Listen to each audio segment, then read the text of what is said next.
You're now listening to the most unique show on radio, the show dedicated to making you a success. If you want to be successful, maybe it's time to quit, says our guest, Dr. Stanley Robertson. Dr. Stan, thanks for being with us today. Hey, Bill, thank you for having me. I appreciate it, and I'm ready to share some information about how people can be a successful quitter. That's what's so amazing. Now, your book is entitled Quit, the Last Principle of Success. Can you explain that title? We've all been told that quitters never win and that winners never quit. I think that's a myth. It is a total fallacy and is exactly wrong because successful people quit all the time. For example, Oprah Winfrey quit local TV, became the queen of talk. Michael Jordan quit baseball, won a three-peat. The Rock quit wrestling and became an action star. Schwarzenegger quit being an action star and became a governor. So we know that highly successful people do quit things all the time. And in fact, I make the assumption that you cannot be successful without the ability to quit. Well, that's a real new angle because we've been doing our show for 30 years, and we've never had someone take a look at success, from the quit angle. So that you're going to give us a whole new approach today. Now, as you said, though, doesn't this cause a big pushback from people? Because basically we've always been told, don't quit, don't give up, quitters never prosper, all the sayings that involve quitting. So as soon as you start saying this to people, don't you get like a tough pushback from them? Absolutely. Every single time I say that, I get pushback. And I'll tell you the reason why I believe that's the case. It's because as a society, we've been taught that you don't ever quit and you don't ever give up. So what we've actually done is we've taken this word, Q-U-I-T, we've turned that word into a negative thing. In other words, the word itself is not necessarily positive or negative, but we have given the word quit a negative connotation. So, for example, if I want to insult you, I might say you're a quitter. Well, I've just insulted you because I've called you a quitter. In other words, we've actually made the word mean a negative thing. So that's a great point. We've turned it into a real negative. Just as you said, if you say I'm a quitter, I'm putting my fist up and getting ready to argue with you, and that's exactly true. Now, you say the word quit is difficult due to emotional baggage attached to it. Yep. Where does that come in? Because we've turned the word itself into a negative word, it prevents us from quitting. One of the reasons why it prevents us from quitting is because there's this emotional stigma attached to the word itself. For example, a lot of people will find themselves doing things that they should have quit long ago because of the negative pushback that they get from the idea, from the concept of quitting. For example, people may be in bad or toxic relationships. It could be a friendly relationship. It could be a marriage. But people will stay in that toxic relationship because of the negative stigma associated with quitting. In other words, nobody wants to say, I got a divorce or that relationship is over because of the negative impact attached to the idea of giving up the relationship. Same thing. We work jobs we hate because we have some kind of fear or emotional attachment to the idea of quitting. We live in cities where the temperature is below 0 degrees, 50, 60 degrees below, and people will say, for years, I'm going to move to another climate. I want to live somewhere else. But they don't. Why? Because there is this emotional attachment to that place. So sometimes we can't quit things because of emotional reasons. That's a great analogy. And I was thinking while you said that, I remember a teacher I used to teach with, and she would say, I'll never give up. If I'm reading a book, even if I don't like it, I've got to finish that book. And I remember at the time thinking, okay, there's a lot of value to having perseverance. But if you don't like a book, sometimes it just doesn't live up to its image. It's not good. It's not interesting. Reading an extra 180 pages or something, I don't know where that's going to help you in life. So I can see where you're coming from. And I think you even say in your book, this book is to free us from the shame of quitting. Is that the idea? That's right. Yeah, that's exactly the idea, because if we could free ourselves from the shame and the stigma attached to the concept of quitting, then we'll be free to move on. In other words, you just gave a good example. You're reading a book, you find out on the first, say, chapter, for example, that you do not like this book, it's not valuable, you're not getting any enjoyment. You ought to quit that book as soon as you recognize this is not working for me, and then pick up another book. There's literally thousands, hundreds of thousands of books. Why should you spend a week of your life, 2 weeks, a month of your life reading a book that does not give you any enjoyment, any knowledge, or any advancement in your success? And why should you continue doing that when you can put that book down, pick up the next book or the next one or the next one? That's going to lead to greater success than sticking with a book that's doing nothing for you.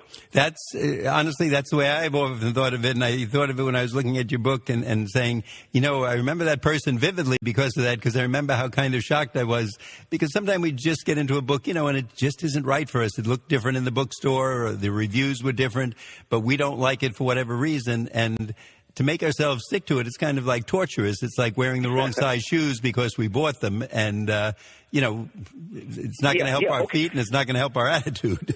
Actually, excellent point. It's the same as if you were, for example, going to a movie theater. You're watching a movie. You know that this movie is the worst movie that's been put out this century. But what do? You got to stay and watch the full movie. No, you've already wasted the money. You've already wasted 30 minutes, 45 minutes. Why should you waste another hour and a half? Quit, get up, get out of there, and go do something that you enjoy.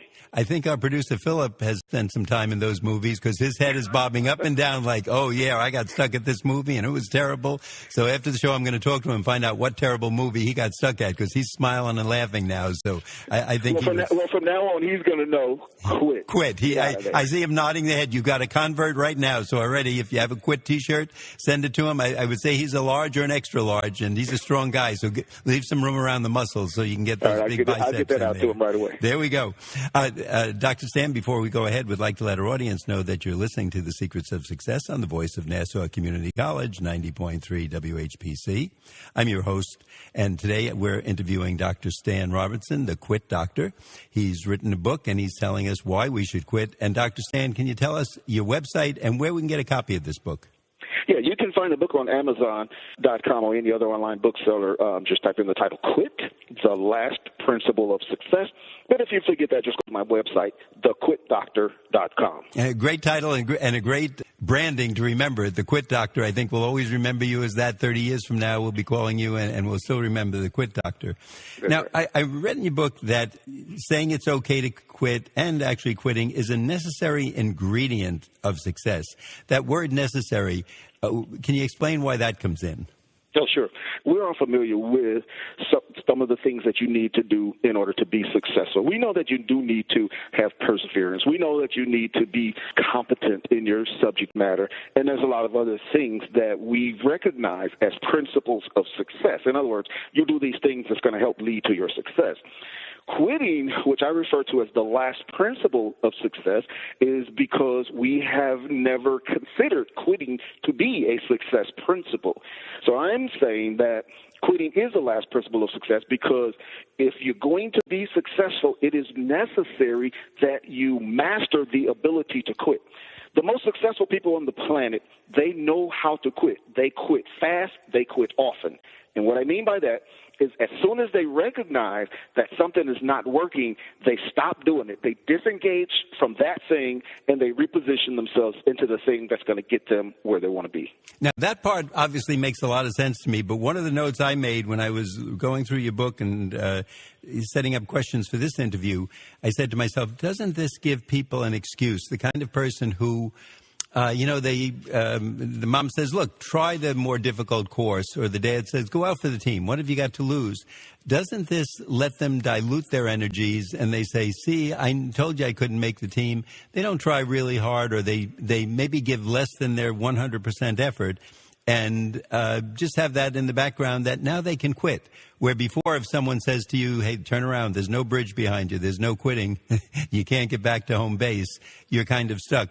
Do you find this with people, or the people you've worked with? Sure, but notice I said a successful quitter. Now, you can be a quitter. What you just described might be thought of as a quitter. What I'm talking about is being a successful quitter. Now, there's a technical term for this idea, and it's called goal disengagement, and it leads to my four-step process, which we may or may not talk about a little bit later. But goal disengagement, which is what I'm talking about, if you're going to be a successful quitter, involves certain aspects, certain factors. One of the things that you have to consider is that there are good reasons why you ought to quit, and then there are bad reasons why you ought to quit. In other words, reasons you should not quit. Just as an example, you should not quit just because something is hard work. That is a bad reason to quit. That is not going to lead to your success. You're just gonna be really a quitter. In other words, you're gonna be doing nothing. Another reason, for example, that you ought not quit is because I'm not rich yet, or because I feel underappreciated, or I'm not making as much money as my coworker, and so forth. So these are reasons why you should not be quitting. But at the top of that list is the idea that, this is hard work, so therefore I'm going to quit. That is the number one wrong reason to quit, and that's going to prevent your success. Now, you mentioned the four-step process, and in fact, I was looking at it as you were answering that question, and I said, actually, as you said, the answer is right there. And it sounds funny because most of us think quit. I quit. That's it. It's an easy process. We just say the two words, I quit, and game over. But there's really a process, and that's what makes this so much a part of success. So can you tell us about that? Yeah, sure. So what I've done is I've read every book that I could get my hands on and studied every theory in relation to the idea of quitting. And that's why I mentioned earlier there is a technical term for this notion, which is referred to as goal disengagement. There are two things that you have to do if you're going to disengage from a goal and be a successful quitter. One is you have to give up the effort to the thing that you're doing. In other words, stop doing it. And the second part is you have to give up the commitment. That means that you have to give up the emotional attachment to that idea. So my four-step process, I use QUIT as an acronym. Q means quit quickly. As I've already mentioned, the most successful people quit fast. They quit often. As soon as they recognize things don't work, they stop doing it, and they re-engage their efforts to something more productive. So that's the Q, quitting quickly. U is understanding the negative emotions, and we've talked about that a little bit already. The I means initiate a new goal, and that's what you're talking about now. So in other words, if you're going to be a successful quitter and you're following this four-step process, that doesn't mean just quit and say, okay, I give. That means you have to initiate a new goal after you quit doing the old thing. And then the T, which stands for transform your behavior, because logically speaking, if you stop doing something, you can't continue with the same behavior if you're trying to do something new that you were using prior. I didn't realize it in reading, in reading your book till you just mentioned it, that the four steps actually spell quit. Right. So you say make the decision quickly, decide what you want to quit, understand the negative emotions, initiate new goals, so get started on the right path. I guess it's like taking a trip. If you know you're on the wrong road, make a U-turn and go back. If you're going south, maybe you should be going north or start heading to the east or the west, but certainly going in the wrong direction. And the last one is transform your behavior to be productive rather than unproductive. Yeah, and there are certain things that you need to do in order to transform your behavior. Dr. Stan, we want to find out more about the last principle of success, quitting, and we're going to be talking to you some more about that. But at this point in the show, we're going to take a brief break and remind our listeners that you're listening to The Secrets of Success on the voice of Nassau Community College, 90.3 WHPC. My name is Bill Horan, and we'll be right back after this brief intermission. Welcome back. You're listening to The Secrets of Success. I'm your host, Bill Horan, and today on 90.3 WHPC, the voice of Nassau Community College, we're talking to Dr. Stan Robertson, better known as the Quit Doctor. Dr. Stan, we like the word persistence. We hear that a lot. But you've mentioned that it can be detrimental if not aligned with our goals. And when I read that, I said, that makes a lot of sense because that word alignment is coming up a lot from different authors that we're hearing in the last 2 or 3 years, and aligning it with our culture, with our goals, with our personalities. So can you talk a little more about that topic? Yeah, sure. So aligning your ability to persevere is a very important thing that you need to do. But you should not do that if you are doing the wrong thing. As you mentioned earlier, if you're on the wrong path or the wrong highway and you're trying to get from point A to point B and you are going the wrong way, if you can persist. But if you persist, you're going to end up somewhere you don't want to be. So it does not make sense to persist if you're not on the right path. So the idea of quitting is not that you should quit. So think of it this way. If you want to be successful, you're going to have a goal. Now, what I suggest is you figure out your life's goal. In other words, what is that thing that you want to be doing in life that some people may refer to as that's my purpose in life or something like that. Once you figure out what the thing is that you want to be doing in life and you set yourself on a path, in other words, a journey to get to that place. Perseverance means that you continue on that path. You don't stop going to that place. You don't stop that journey. But by quitting, what I'm suggesting is that on the way to that journey, that you're going to quit doing the things that take you on a different path. Let's just say, hypothetically, you want to be a great pianist. You can see yourself at Carnegie Hall, your fingers just kind of moving across the piano keys effortlessly. Well, I'm not saying that you should quit that goal or that objective, but I am saying that if you're doing something and it starts to take you off that path, you ought to quit doing that thing and get back on the right target to get yourself to Carnegie Hall. So persistence means, yes, you continue to persist toward your life's goal, but you have to constantly adjust or quit those things that are taking you off of that path.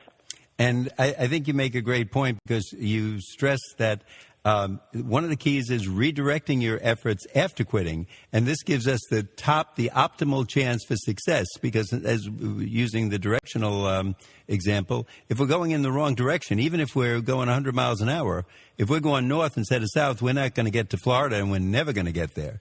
We have to be going in the right direction first, and if we're aligned, that's going to pay off for us, and we're going to be, heading in the right direction, and we're also going to be happier because we're doing things that aligns with our values and what we want to do and where we want to go in life.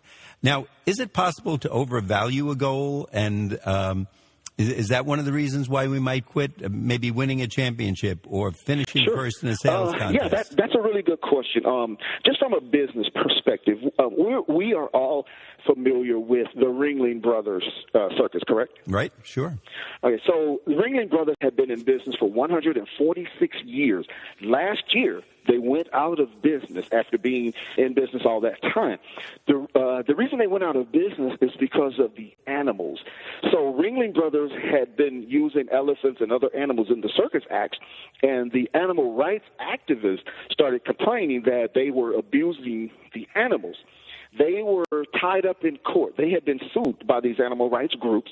They've been tied up in court for 14 years. It cost them $26 million to fight these lawsuits. Ultimately, Ringling Brothers went out of business. And when they asked them what happened, the owners of the circus said that they would not quit using animals in their act because they felt that animals are so integral. You cannot have a circus without animals. Now, they have severely overvalued the necessity of using animals in the circus. And we know for a fact that Cirque du Soleil is extremely successful, and they use no animals. So that is a perfect example of how you can overvalue something which you should have quit long ago. Another great point. And here we have a group that, what did you say, they spent $20 million on lawsuits over a couple of years, and yet they feel it's important to them. They could have just given it a try. If it didn't work, hey, what's the loss? And if it worked, they would have saved $20 million and they would have still been around. And maybe you should have sent them a copy of your book a few years ago and made sure they had that. Dr. Stan, once again, we want our audience to know, if you're just tuning in, today we're talking to Dr. Stanley Robertson. He is known as the Quit Doctor because his book is entitled Quit, The Last Principle of Success. You're listening to The Secrets of Success on the Voice of Nassau Community College, 90.3 WHPC. I'm your host, Bill Horan. And right now we're going to ask Dr. Stan where we can get the book, and is there a website where we can find out more about this principle? Yes. The book is available on Amazon.com or any other online booksellers. And if you're going on Amazon, just type in "Quit: The Last Principle of Success." Or if you forget that, you can always go to my website, thequitdoctor.com. I told you before the show, I think that's great branding because I know 30 years from now I'm going to remember the Quit Doctor. I can always look you up, and if you're writing other books, it'll be easy to find Dr. Stan Robinson. Now, Dr. Robinson, you also mentioned about a story about Nicole and the bakery, and I think that's something that applies to a lot of people in the world. So can you tell us Nicole's story? Nicole is a young lady I know out in Southern California. She was in a very abusive relationship, a marriage, and by her own admission, she was fat. And she had been fat-shamed and bullied. And during this relationship with her husband, one day she had a baby. She was in the bedroom. Her husband comes into the bedroom, reaches his hand down to her stomach after having the baby, lifts up the skin on her stomach, the kind of excess skin from the delivery, and says to his wife, "Do you think I could be attracted to something like that?" Now, obviously, this is very traumatic, and it is a very toxic type relationship. Now, eventually they got divorced, but after they got divorced, Nicole, they owned a string of bakeries. She wanted to continue in business with the ex-husband, which she did for a long time. Now, that caused her to continue to have low self-esteem and have other problems in her own life. Eventually, she severed the relationship. She got out of the business.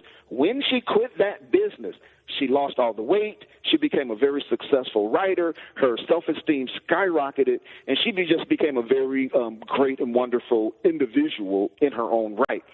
So that is an idea. And remember earlier I said, in order to be a successful quitter, there's two things you've got to do. You've got to quit the effort. You've got to quit the commitment. She quit the effort because she got out of the marriage, but she never quit the commitment until she got rid of that bakery. So you see, the connection with the business symbolized that she still had this emotional connection that she didn't want to give up. But as soon as she quit doing that, she became a very healthy and happy individual. And I love that because I think it applies to a lot of us. We stay with a job because, and I mean, when we think of it, it really makes no sense. But we say, well, I've been there 4 years already, or I'm getting my 10-year pin or my 20-year reward or whatever that might be. And we're miserable. So what if we get a 20-year reward or a pin or an extra day off or a parking space, or even worse, staying with a person, and maybe we'll rationalize it because, he really loves me or she wants to be with the children. But if we're really not happy, we're not aligned with our values. And I think there your principle of quitting really comes into place. And another totally opposite type of example that you gave is about Charlie Sheen. Now, why is he mentioned in your book, the actor? Yeah, Charlie Sheen has a gambling problem. He had some other issues too. I was going to say he's got a lot of problems. Right. That's right. Well, there's actually something very good about Charlie Sheen that I did like. But the reason why I mentioned him in the book in relation to the idea of quitting is that he has this gambling problem. He likes to hang out with prostitutes and drugs and other things. And that was just an example of something that you should quit. In other words, if you're going to be successful, some things you need to cut loose from your life. And that's why that was the example that I used. Well, I thought it was a great one. And again, very different from the Nicole story, but very poignant. It brings out a point.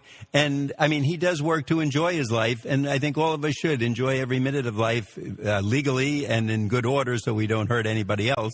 But if we want to do that, we're entitled to do it, and let's enjoy that life that we have. Tell us, you have something called the perceived value dilemma. What is that?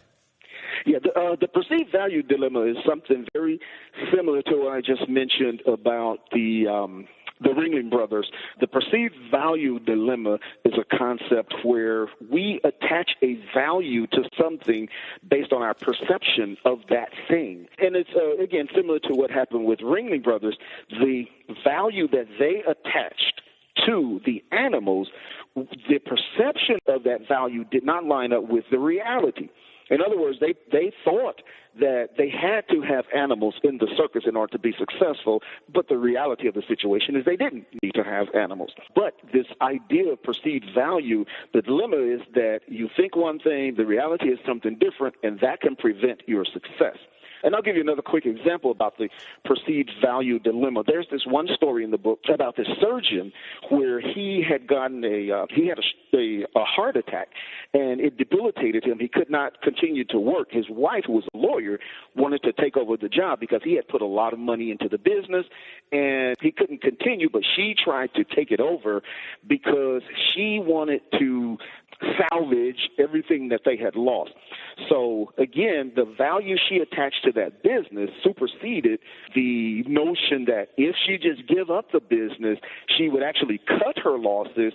She'd spend more time with her husband. She'd nurse him back to health. They'd stop sinking money into the business. She was not equipped to take over the business in the first place. So the value that you attach to a thing could cause you to continue doing the thing even though you ought to quit doing it. You've definitely convinced me. I want to remind our audience the book is simply one word, quit, and then the subtitle, The Last Principle of Success. Dr. Stan, please give us that website once again real quick. Yeah, thequitdoctor.com. Thanks so much for being with us today. We'd like to remind our audience that you've been listening to The Secrets of Success on the voice of Nassau Community College, 90.3 WHPC.